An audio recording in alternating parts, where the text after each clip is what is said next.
All right, let's talk about concealability.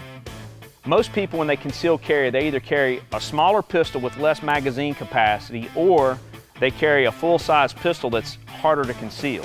Right now, I'm carrying two full-size semi-automatic pistols. I'm carrying one appendix, and I'm carrying one outside the waistband. I'm also carrying our full conceal M3 Delta in my front pocket. Our pistol is more concealable because it doesn't print like an L-shaped pistol. 22 rounds of 9mm,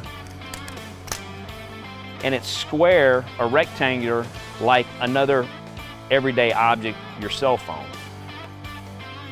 I'm carrying it in my front pocket to show what it looks like for the camera. I could carry it in my back pocket, I could put it in a bag. The point is, it doesn't look like a gun, where if you're carrying a full-size pistol, it's harder to conceal because you can see these two pistols are printing with this shirt I'm wearing. Ours is a full-size pistol that's more concealable.